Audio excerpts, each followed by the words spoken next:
Thank you.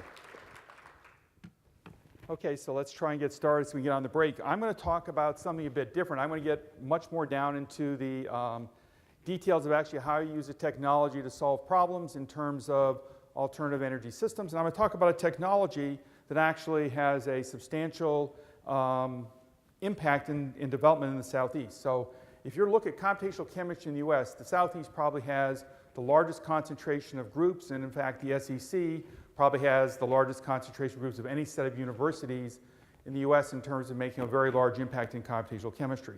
So our work in this area is supported predominantly by the Department of Energy. We have support from both the EERE, we heard about that very nice, elegant talk this morning on what some of the work they do, and we also have work that's supported by the basic energy sciences in the areas of heavy element chemistry, catalysis, and geochemistry. If we want to talk about energy storage, and that's something we're going to be very interested in, and energy transformations, we're going to be talking about technologies that enable us to get around anthropogenic or human sources of carbon dioxide, which lead to various problems of global warming and climate change coming from burning of fossil fuels.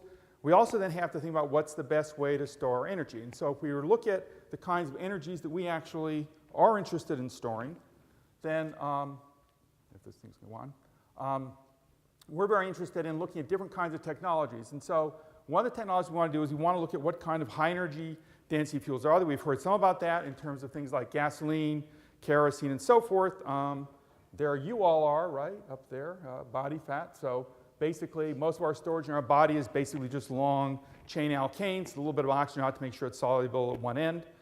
You can then see where other kinds of technologies are. And the real problem is if you look at the bottom left-hand side of the screen, there's where batteries are. So I'm a chemist, and so we actually like chemical ideas about how to store energy rather than thinking about physical ideas such as batteries and capacitors. And so we're looking at different technologies to store energy in chemical bonds. I can put electrons a lot closer together in a bond simply because we can get around some of the electron repulsion issues than I can if I try to store electrons as physical kinds of entities. One of the areas then that's very important for us then is also then to look at things like catalysts, technologies that will let us interconvert various kinds of energy and also to store it for fuels. So what we want to do is we're going to actually solve the Schrödinger equation. It's basically the description of electrons in molecules. We want to actually develop technologies that let us get very accurate results for the best model we have. We don't want to guess things. We actually want to get the right answer for the right reason. The two pictures here of John Popel in the 1998 and Walter Kohn in 1998 are sort of the two people who won the Nobel Prize for making some of the modern technologies we use possible. The other person shown there is Rod Bartlett from our SC School of Florida, who has developed these couple cluster methods. So everything you'll hear about, if you look out in the literature today, everybody would see everything on the right with density functional theory. Our interests are in both, but we use a lot of molecular orbital theory where we can get very precise and accurate results. And so our goal is to get very reliable results even though the computational cost can be extremely high. So we have these different technologies that we can use to basically get very reliable predictions of the energetics of materials. So we have a lot of efforts going on in computational chemistry at UA. We have work on catalysis. How do we control chemical reactions? We don't change the thermodynamics, but how can we control the activation energies, reduce them to get minimal kinds of energies? That's going to be critical as we go into various kinds of biofuel technologies. We have work going on in a wide range of areas, ranging from transitional metal oxides through homogeneous catalysts over to even site-isolated catalysts where we try and combine the best of heterogeneous and homogeneous catalysis. We have work on in nanoscience in terms of what we can do for sensors and photocatalysts. We have work going on in hydrogen storage and chemical systems, which I'll talk about a bit.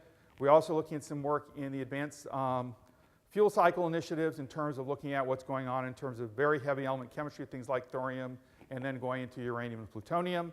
And we're also then looking at geological CO2 sequestration. So these kind of technologies we have that have been developed based with a lot of work in the Southeast turn out to actually have a big impact across a broad range of scientific endeavors. So let's look at some work on biomass conversion. If we think about looking at biomass conversion, we can actually take a look here. We're going to take the central compound glucose. That's what we break down from cellulose. And then we want to convert it into a wide range of different kinds of species.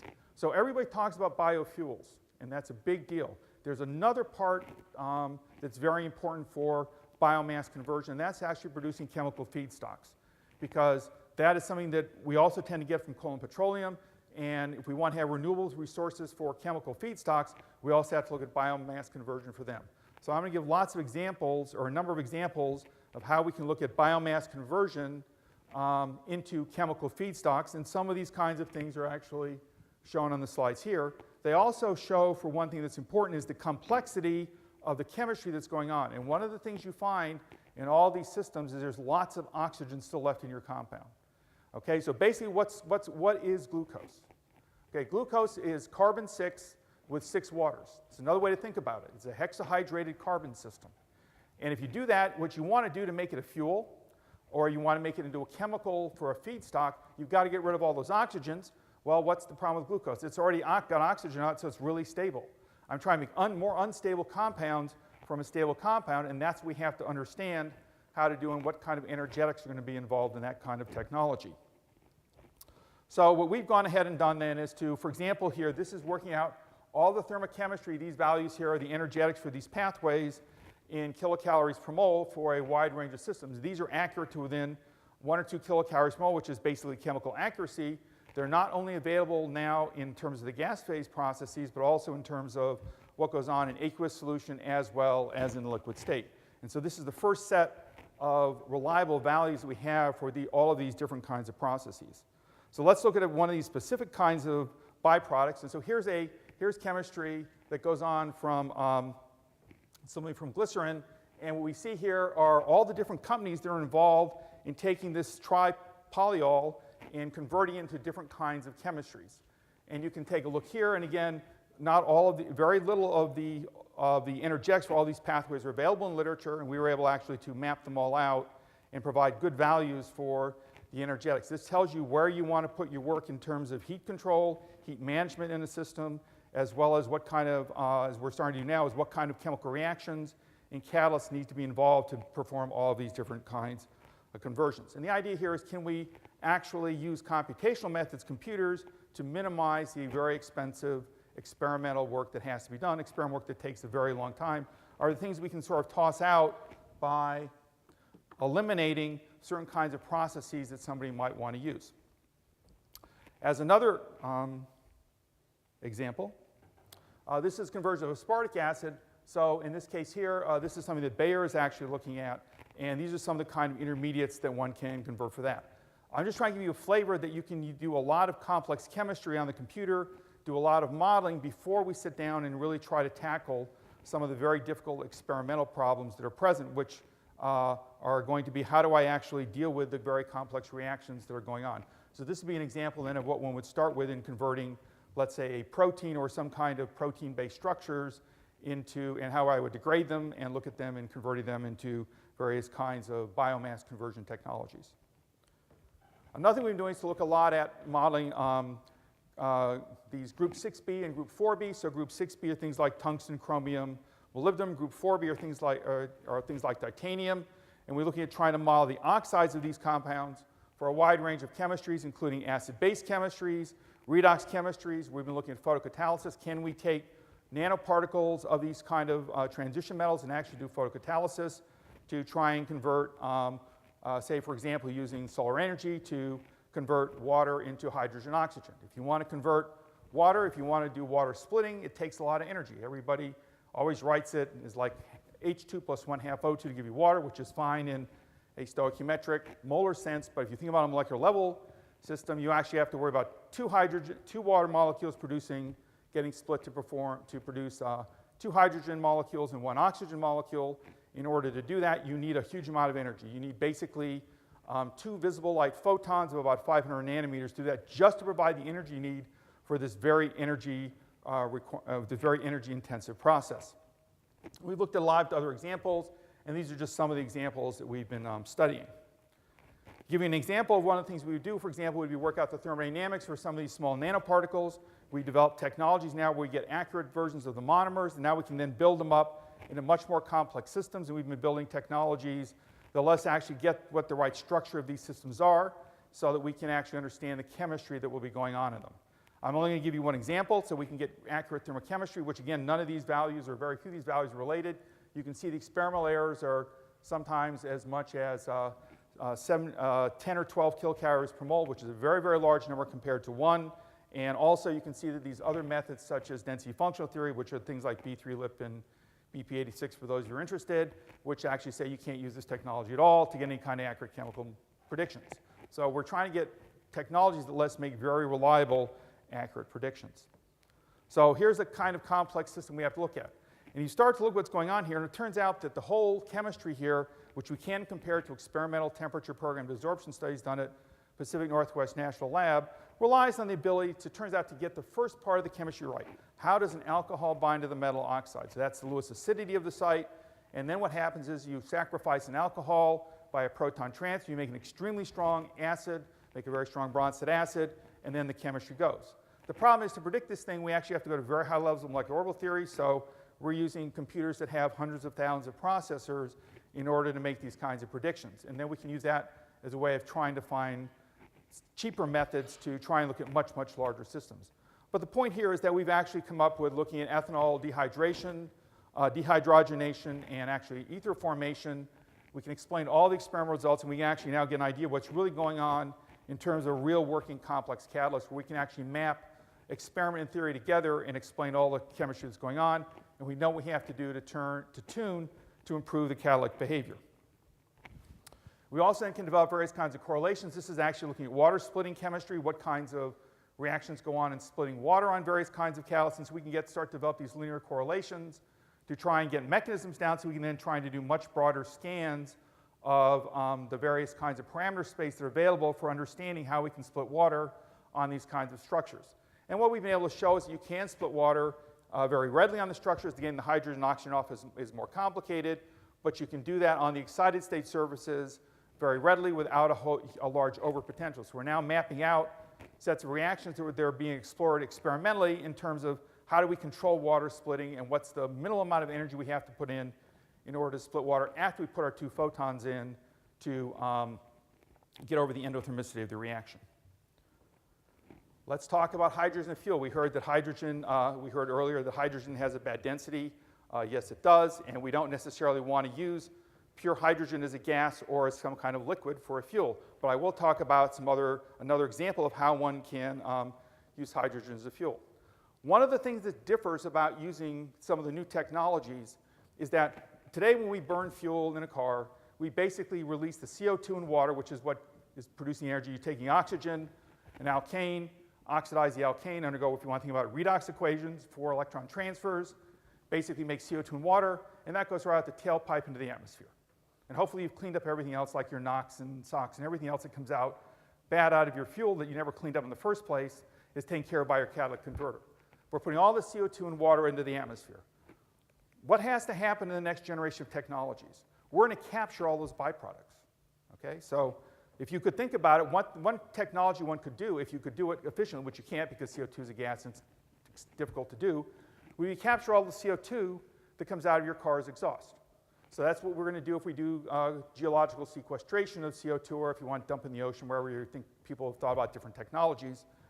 But if we want to basically go ahead and use, say, for a hydrogen economy, if you use hydrogen as a transportation fuel, we have to capture all the spent fuel. And then we're going to have to regenerate that with some kind of technology. So the next generation we look at in terms of energy transfer systems, which is what hydrogen is you have to capture the spent fuel in terms of what you're going to be doing in the systems. That's going to involve a lot of engineering in your automotive. So hydrogen is just basically an energy transfer carrier. You can generate from all different kinds of places, biomass, all the technology we've heard about today. And let's see about some of the chemistry that one can do with these hydrogen materials. So we have a fuel cell. We want to feed hydrogen to that. All the fuel cell does is basically very efficiently convert hydrogen and oxygen back to water. So I'm just doing that water splitting reaction backwards and getting the energy out. I can get that in a very efficient way, and I can then get electricity to power my electric engine in a car. There are lots of great benefits in terms of it. There's also, we get, in terms of flexibility, efficiency, it's potentially very good for transportation in terms of national security. But there are lots of issues with fuel cells, including how do we make the membranes, getting the cost down, the kind of catalysts we have to use, and the lifetime. So there's lots of issues still to be dealt with. We have a technology we know works. We have to make it better and make it actually more affordable and usable in something like the transportation sector, which is a very, very difficult, harsh environment in which to run a technology. So besides thinking about the technology you want to do and think about how good it is, you've also got to worry about what environment that technology is going to operate in. So chemical hydrogen storage, it's a potentially very interesting technology. It gets around the volume problems, okay? It gets around the density problems. And so it gets around a lot of the safety issues you have with hydrogen. You do not want to have a hydrogen storage tank detonate in the back of your car. 9 times out of 10, they just go and get rid of the hydrogen. The 10th time, it's not a pleasant situation. You and your car probably won't be around, and so it's not a good technology. So, pure hydrogen, actually seeing it in the consumer and pure hydrogen is probably not the way we want to go. So if we want to do chemical hydrogen storage, we actually have to manage the thermodynamics and the reaction kinetics for the system. We also have to deal with the spent fuel regeneration problem, which is we've got to recycle the fuel and put the hydrogen back in. The idea, though, is we can actually help the consumer, in a sense, by bypassing the consumer's direct interaction with hydrogen, which is probably, as I said, not a particularly good idea. Here are some of the examples of various kinds of technologies that people have looked at for hydrogen storage. And when we talk about, and the one circle in green is the one we're working on, which is ammonia borane. It's a very good hydrogen storage carrier. It looks like ethane, except that we're going to basically store things in a boron-nitrogen bond because it's easier to get the hydrogen on and off, whereas in a breaking carbon-hydrogen bonds and doing what you're going to do there is energetically much more difficult to do. So it doesn't really release the kind of energy you want to do. If people want to talk to me afterwards, I'll be glad to talk about why you can actually use octane as a hydrogen carrier, but it's a little more detailed in terms of dealing with free energies and things like that. But there are technologies out there. We're going to basically want to do a direct conversion of ammonia borane to hydrogen and some kind of boron-nitrogen compound. We do not want to do hydrolysis, which people have talked about, people like Millennium Cell and so forth, which actually went out of business because that was their model reaction. Make things like BO2 minus, that looks like CO2, very energetically expensive to convert back up. So we are part of the Department of Energy's Chemical Hydrogen Storage of Excellence. You can see here that the SEC was well represented, as well as a bunch of national labs. Roman Haas was bought out by Dow, so Dow's actually done quite a bit of engineering for us in terms of what we do in our modeling. Basically what we're going to do is we're going to take ammonia borane, get hydrogen off, and make some kind of complex product structure, and we're going to have to rehydrogenate that material. So let me give you a couple examples of things we've done in terms of looking at boron-nitrogen systems. So what these calculations were was to show actually what happens when you want to get hydrogen off ammonia borane. It turns out people thought it was just coming directly off the ammonia borane. It turns out that energy is higher than breaking the boron-nitrogen bond. The boron-nitrogen bond probably breaks. The borane that's formed actually is a Lewis acid catalyst, and that actually then gets the energies down into the regimes where they're practical to easily get hydrogen off, but not so low that if you just stick your hydrogen in your tank under any kind of normal operating conditions, it's going to start giving hydrogen off. You can't have that happen. So we've actually mapped out those kinds of chemical reactions. Another example is shown here. This is work we're doing at the University of Oregon, where we want to try and make a liquid fuel. So in this case here, Shiwan Lewis actually made these kinds of compounds where we put the boron-nitrogen bond into a carbon backbone, and we've actually then worked out the thermodynamics for all this to tell him what kinds of reactions he has to couple together to make the reaction not have very large barriers. And we worked out that kind of chemistry for him, and we're now actually working on pursuing this, and he's actually taking this to the next level, which is to commercialize it, at least in small quantities, to get people out there so they can start to test these kinds of organic boron-nitrogen based materials. Another example is we worked with Los Alamos. We came up with a way to do a regeneration system. The system works great. It's energetically great and all that kind of stuff until Dow told us this one step here where we're going to produce, where we use this tin reagent. They said you can't push the tin around a chemical plant. So if you think about it, you're going to have to do this kind of chemistry in multiple oil refineries. Mass turns out to be an important effect. something we don't consider as chemists. You don't worry about pumping a lot of mass around. It turns out the pumping here of mass is the most expensive thing in the production, and it's a killer for the process. Okay, so great process from the chemistry, looks good on lab scale, it will not work on a plant scale. Got to talk to the engineers at the same time you're developing all these technologies when you get into big energy technology businesses. So we have another technology. This involves using hydrazine. It's actually a one-pot reaction, and actually it will directly convert our ammonia borane byproducts, produces nitrogen as the off gas, and actually is a very nice one-step process to let you do this. So by having to rethink all the chemistry, then we can come up with a step that actually now says we can do a regeneration. So where we are in ammonia borane, I think we're probably around $9 or $10 equivalent per gallon. That's not too bad considering this is less than this was basically a 5-year project. So we're closer on that than we might have been when we started. We're certainly in a reasonable number, and one really needs to be very careful when you talk about gallon per gallon prices, which is everybody likes to deal with, because we do pay a lot of money to make sure we have gasoline and oil products in the Middle East. And we never factor that into our petroleum cost technologies. So you have to look at all the different costs that are out there when you want to look at these kind of technologies. Okay, I'm going to mention the Materials Genome Initiative because we actually had talked about that a little bit. And so there's a lot of interest now in terms of, can I take the ideas of genomics from biology to materials? Can I design new materials by understanding what they are with specific kinds of features? What's a big deal about this? There are a number of them. Okay, we saw the beautiful work on wind turbines. Okay, those wind turbines, a lot of them have motors in them, and something magnetic systems are going to convert the mechanical motion to electrical motion. Right now, lots of those things have lanthanides in them. China controls the lanthanide market because the US gave up mining it because it was too expensive and environmentally impactful. They've now raised their prices and are starting now to drastically limit exactly how much you can get if you're not from China. So we have to come up with new kinds of materials, and that's one example of where we're going to need new kinds of materials. These new kinds of materials that we should be developing, if we can have it done, it should involve first-row transition metals and things like carbon, nitrogen, silicon, oxygen, boron, whatever. We've got plenty of those kinds of things around. And you start talking about changing your energy infrastructure, you're talking about lots and lots of stuff. So whenever you have an idea on this thing, you can run it in Denmark, and that's great. To try and run the US is a totally different, or run it in Russia or the rest of Europe is a totally different problem simply because of the amount of material that's going to be required. So we actually have to come up with brand new technologies that use cheap materials because it's such an expensive proposition to change the energy infrastructure of the US.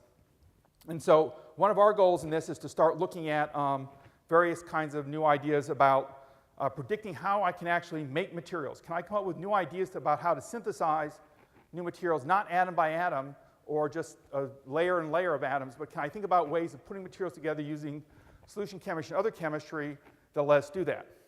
As an example, this is a plutonium cluster.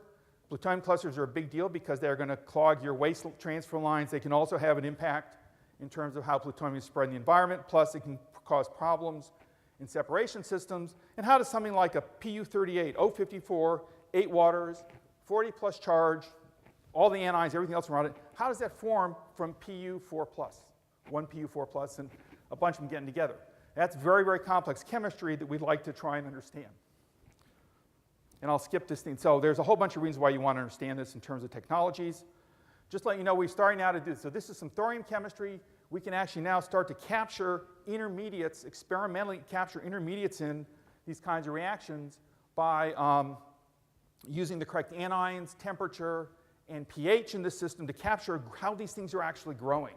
And then we can actually use the modeling to explain what the structures are and actually assign where the protons are in here. And we find we're getting a combination of things like oxidation reactions and olation reactions. And so we're now going to apply these technologies now to looking at uranium and plutonium. I'll skip this one, and we'll go to our conclusions. So I think I've tried to show you that computational chemistry can be very useful in designing new processes. We've used it, and methods that are being developed in the Southeast have been critical for use of this kind of technology in new energy technology design and things like that.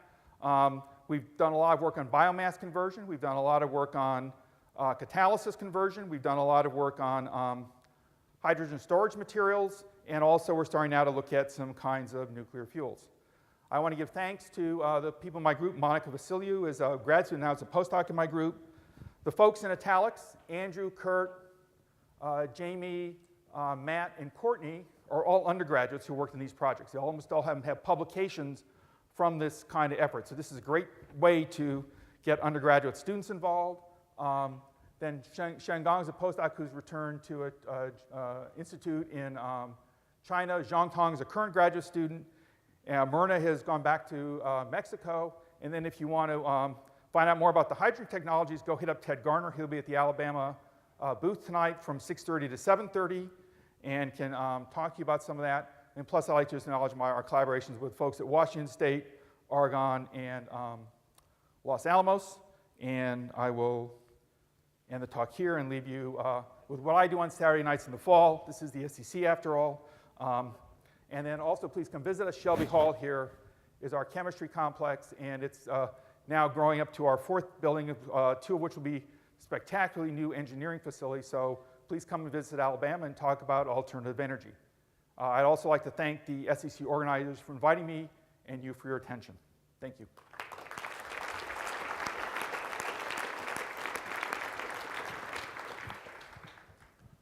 Thank you, David. We're running a little late. That's my fault. So, and I know everybody wants to go to the break. We'll take one urgent question. First hand gets it. Oh, right here.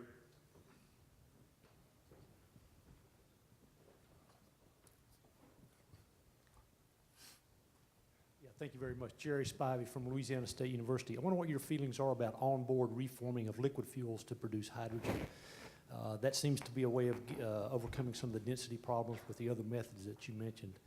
That's one possibility. The problem will be getting the hydrogen into the system onboard. I think is going to be very, very tricky. We're actually looking at technologies where you would actually get the material off, and that would then be recycled. That would actually sent to a plant and recycled that way. I know that adds a cost, but the direct consumer interaction with hydrogen it may not be such a good idea. And looking at onboard reforming is tricky. That's mostly the metal hydride guys are looking at that kind of technology. And they're basically now almost all moving over to looking at real chemical hydrides actually as reasonable systems to look at, as opposed to trying to, because of the big temperature swings and the big amounts of temperature they needed to get the hydrogen on and off. So the metal hydride guys are looking at that. The sorbent carbon-based systems all failed because you can't store hydrogen at anything much above, in MOFs or anything much above liquid nitrogen temperature, and you don't want to be carrying around a liquid nitrogen storage tank in your car. Simply the refrigeration costs would be way too high and way too difficult. You know, we could look at onboard reform. We've thought about some of those things. The problem is that you really then put people in direct exposure to hydrogen. And so the safety issues of doing onboard reforming without real thing of the engineering of how you're actually just doing the simple things of coupling up the hose to the car, to the transportation, is going to be very tricky. I mean, there may be ways to engineer around it, and that'd be great. But right now, we're looking actually at off-board reforming rather than onboard regeneration. Okay, let's thank David and all the speakers from this session.